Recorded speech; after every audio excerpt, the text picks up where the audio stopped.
I'm so happy, because every single week, when I sit down, I read a chapter, I can always expect greatness. I can always expect a great chapter. I can always be happy, smiling, and expect great character development, characterization, and also just a great story structure. This series never lets me down at all, and this chapter is another perfect example of that. So many great characters, and so many interesting things developing in this chapter, and also the wonderful cliffhanger as well. Toga and Twice are there. This makes me happy, because number one, I really like Twice, and I really like Toga. I like both characters. I love both characters. I think Toga is just amazing in terms of personality and how she acts towards Deku, how she's like a yandere. And I love Twice because we found out more about his backstory and his quirk and how it really fucked with his mind.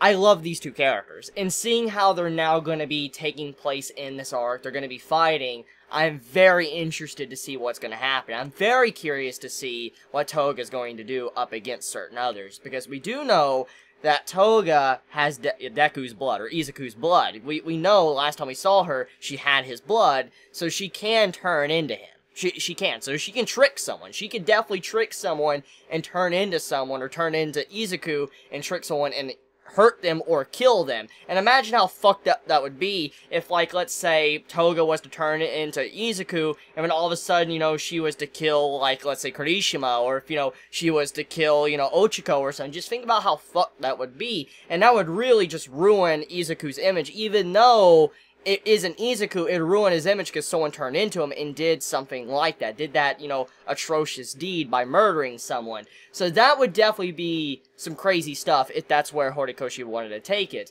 But it's not just that. Twice is a character as well, with how he acts, his personality, his quirk ability, just everything about him. He's so cool because he's just such a weird character. You don't really know how to peg him because it was thanks to his quirk that drove him down the path he's at right now. He never wanted to be evil. He never wanted to be on the villain side. But because of how his quirk was, it drove him to this point. It drove him to where he was a part of this. And Toga, there might be something similar there too. We don't really know everything about Toga as well as her backstory. So, I mean, there's just so many things about this series I love. And I'm just glad these two characters are popping up in this chapter. Anyways, though, with that aside, I want to talk about something. I want to talk about a character that has truly surpassed my expectations. I want to back up and get to the page here. I want to talk about Rappa. I think that's how you pronounce his name.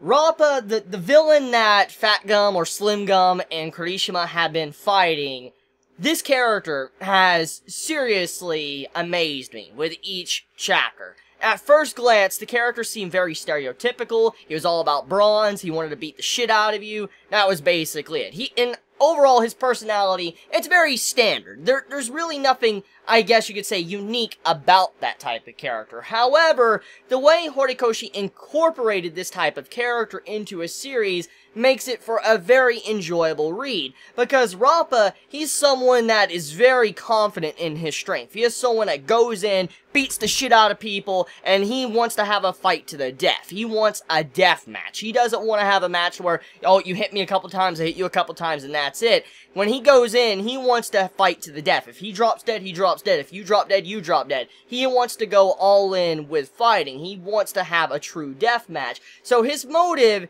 is very simplistic, but it adds character to him. It adds a certain depth to him to where he's not necessarily completely evil. Yes, he wants a death match. Yes, he wants a fight to the death where he dies or someone else dies, but overall, he's not 100% evil, and he's not evil for the sake of being evil. It's just something he enjoys, and it's something he wants to do with his life. And in this case, because of how he found Overhaul, it kind of led him down this life to where he is working on the villain's side. And so, if things were a little bit different, and maybe he was to meet someone else, like let's say he was able to meet Fat Gum and Kirishima before, you know, he ever met Overhaul, maybe Rappa would have been a different dude. Maybe he would have been a better dude. Maybe he would have been on our side. And so it's just really interesting how Horikoshi always does stuff like this in his series, to where he showcases characters on the bad side or even the good side, to where they could have went wrong, went down the improper path if one thing could have happened. For instance, Izuku. Izuku could have been in the spot. Spoilers, by the way, to the spinoff, so when I get the thumbs up, you can unmute if you don't want spoilers. But Izuku could have easily have been just like, you know, other characters in the series. Like, he could have been like, you know, the main male character of the spin-off series, you know, Boku no Hero Academia Illegals, because if he didn't get acknowledged by All Might, he would have probably ended up like that. And so, it's crazy when you think about it, how Horikoshi always does this with his characters. He shows that if they would have had the proper person come in and save them, or if they would have the proper push, or if something else didn't happen, they could have been a completely different person. And I love the uniqueness about this series when it comes to that. So let me raise my thumb so you're gonna mute. Okay, so anyways, with the spoilers from the spinoff out of the way though, basically, Rappa as a character, I like him. I like his character. I want more of him. I really hope this isn't the last time we see his character, because even though he's simplistic, like I said, in terms of personality and what he wants, he's just such a good character in terms of personality, and also how he is just displayed in this manga series. I mean, how he wanted to have a fight with, you know, Fat Gum, and how he fought Kirishima, and how he acknowledged Kirishima, and then he's like, you know, go heal him and all that. I mean, he even revealed plans on Overhaul. It's just like, holy shit, this dude is insane. Like, he's really truthful about what he wants to do, and he doesn't care about anything else. That's all he wants is to fight. So, like his character, I want more of him, and like I said, I hope this is not the final time we see his character in the Boku no Hero Academia manga. I mean, if he does get arrested, which I'm assuming he's going to get arrested, if he does get arrested, I do hope one day down the road when there's like a massive breakout, which probably is going to happen. Because we gotta remember, all for one, this man, he is most likely going to break out of prison eventually. I could see the man breaking out of prison, Stain breaking out of prison, and all other villains that have been arrested breaking out of prison. It's bound to happen. So if Rappa does get arrested, that doesn't necessarily mean it's the end. I just hope if there is an eventual prison outbreak, because it's gonna happen. It's just a matter of time until there is a prison break. And when it does happen, I hope Rappa, if he is arrested, he does get out, and then there's a rematch with Kirishima and him. That would be really badass to see, just to see how much Kirishima has progressed as a spirit and a shield. So anyways, with that said, let's talk about the information, what Rappa gave us in this chapter about Overhaul. Overhaul, as we know, he has the ability to completely just disintegrate someone, just completely make you explode in one hit. We've seen this displayed already in the series, and it's already been implied that someone had the ability to reconstruct someone, or at the very least save Eri, you know, the little girl that is being used to make this drug to deactivate quirks. You know, it's already been established that she's been getting blown up and then reformed again, but now there's a 100% confirmation that it is Overhaul that is doing both things. He's not just deconstructing things and just breaking them down, he can also reconstruct. And so when I was looking at this ability, I was like, hold the fucking phone. Like, this man is straight up, like, Overhaul, his ability is straight up from JoJo Part 4. He's Josuke's stand ability, and he's, you know, Kira. He's Kira's stand ability, like, both into one. If both of these abilities became into one person, Reconstruction, Deconstruction, that's what Overhaul would be. That is fucking crazy. It really makes you think, like, holy shit, what Horikoshi did here, he made two crazy, strong characters with some OP, you know, abilities in terms of stand abilities, mixed into one dude. And he's a villain. Reconstruction and Deconstruction. Judging by what we saw in, you know, the chapter's panels when Rappa was explaining what happened, one hand most likely for Overhaul is the Deconstruction hand. If he hits you with it, you deconstruct. And then there's another hand where he reconstructs you. If he hits you with it, he can reconstruct you back into who you once were. And so he most likely is very similar to Todoroki. You know how Todoroki, he's ice and fire? Most likely he's like that. He has two abilities in each hand. So overall, I think his greatest weakness would be to dodge his hands. Just don't let his hands touch you, unless it's all over his body. If, like, his feet counted, or his arms or elbows counted, then that's a whole nother story. But if it's just his hands that can do the Deconstruction, Reconstruction quirk ability, then overall, there is a fatal flaw to him. However, there is more depth to this than just how strong his quirk is. Let's explain. So, number one, let's talk about how Rappa was defeated. And Fat Gum even talks about this in the chapter, that Rappa is no weakling. By no means is Rappa a weakling. He is a very strong person. He has a very strong quirk. and a lot of brute force, and his fighting style is just straight savage. This man will fucking hit you so hard, you will probably die in one hit almost, or knocked out completely, like what he even said in this chapter. And so in that case, for the man being this strong, for being able to put up such a fight, and being someone that has been in professional fights, like he's been in underground tournaments and fighting people for money and stuff, death matches, this proves that the man has a lot of experience when it comes to fighting and countering people. And in this case, for this man to be defeated by Overhaul, that proves that Overhaul is not someone that just has an OP quirk, but he also has a very trained body. Let me go into details. Remember, one of the big things about Boku no Hero Academia is that it's not just the quirk that makes the person. It's the actual person's ability to use their mind, but also strengthen their body. Because in some ways, even if you have an OP quirk, it doesn't necessarily mean that you're invincible. Because let's look at, some of our other characters, like, let's think about, Tokoyami. Tokoyami, he's a powerhouse. He obviously has a weakness in sunlight, but there's other fatal flaws to him in terms of, like, if he is in the daylight and he can't rely on his shadow, he needs to be able to fight with his own self. He needs to be able to dodge, he needs to be able to throw punches and stuff without using his dark shadow. And in this case, it's not always about the quirk that makes someone super powerful, it's when they take the extra mile to strengthen themselves, in the mind, but also in the body. And in this case, you can see that Overhaul has done just that. It's not just his OP quirk where he can reconstruct, deconstruct, he has trained his body to the point to where he's most likely very, very fast, and he can actually counter and fight back. And if you try to come at him, he might dodge and then hit you and deconstruct you. So this is a type of dude that you need to be very careful with. He most likely has a lot of speed, and he also knows how to counter if you try to come in with a punch.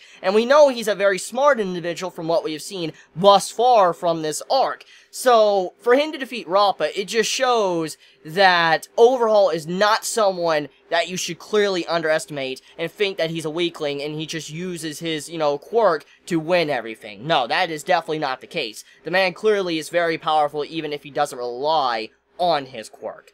Now, with that being said though, let's talk about what Overhaul is doing, what his objective is in this arc. So we got some details finally, what he's been trying to do, and why he's using everybody as pawns in this arc, why everybody's getting arrested or they're fighting back. The reason for it is if anyone does reveal information, it's actually helping Overhaul. Hear me out. So, you remember what was stated, okay? A lot of the people that are working underneath Overhaul, they don't really give a shit about Overhaul. They don't even care about him. They don't like him. Some are willing to spill the beans and just say the truth of what's really going on. And so, you would think that would actually work against Overhaul. That would be very, very dumb to do. To allow your own people to hate you and then spill the beans on what you're trying to do. Because that seems like it's counterproductive. But in this case, it's actually helping him out. And the reason being is because of what he's actually doing. Remember what Overhaul's goal is right now. He is making a drug to where he can annihilate quirks. He can attack quirks and deactivate them to where he could probably do permanent damage to where maybe you might not ever be able to activate your quirk again. And so, if this drug gets out there, it gets on the black market, and a bunch of people start purchasing it, for instance, villain organizations to, big groups and stuff that are hiding behind the scenes, they can use this against heroes. They can hit heroes with it, and it will completely fuck them up. And so heroes would have to be worried that if they go in, they will be hit by this drug, and they won't be able to fight back. That's like instant death. That's straight instant death. But then on top of that, you have an ability, or a drug, not an ability, my bad. You have a drug that also increases quirks as well. It strengthens them. Someone with a weak quirk can become like a crazy-ass villain because of the drug that's also spreading around that increases the quirk's strength. So it's not just a drug about deactivating quirks, and there's also a drug that makes weaker villains much stronger. So heroes are in a very bad spot. And if information gets out, this works for Overhaul. Because once organizations find out about this drug, because it will spread on the media and all that, and heroes will have to, worry, other organizations, villains will find out, and then they're going to go over to, Chisaki, they're going to be like, hey, we want to fund you. We want to fund you, we want to give you money to fund this, for we can, have this drug, and then you can give it to us. People are going to want to come to him and offer him money and, want to get this product from him. So, yeah, that is why he's actually doing this. What he's wanting to achieve is that he wants all of these people that is working underneath and that don't like him to tell the truth, because it actually does help him. So yeah, that's about it. Now, anyways, one last thing to talk about. Let's talk about Kirishima. One final little note on his development. Fat Gum explains why he hired Kirishima, why he brought him in, and it was because Kirishima was very self-aware of his weakness. And that honestly means a lot. There's a lot of people throughout life, and I probably am at fault for this as well, that probably go out throughout life and they don't realize some of the flaws that they have. They don't realize something that is their weakness or something that they're flawed as a person, and they might go their entire life never realizing what that flaw is or what their weakness is. But if you become aware of this, then you might want to change and better yourself as a person. In this case, even though Kirishima, he's been under this weight, this pressure that he felt like he was useless, he was shit, he could never be a hero, it was a good thing that he did know about this weakness, because if he went his entire life not knowing about this weakness, it would have been a very bad thing. He would have definitely have gotten someone killed. But in this case, him being aware of it, he has taken the steps to change and better himself. And that is why Fat Gum hired him, because he was aware of what made him a bad person or a weak person. He was aware of this weakness. And so, Fat Gum's like, since you know, I can help you correct that. That is a very nice thing to see. So, yeah, that's about it when it comes to this chapter. I love you all so much. You have a wonderful day or night wherever you live. Please be safe. Chibi out.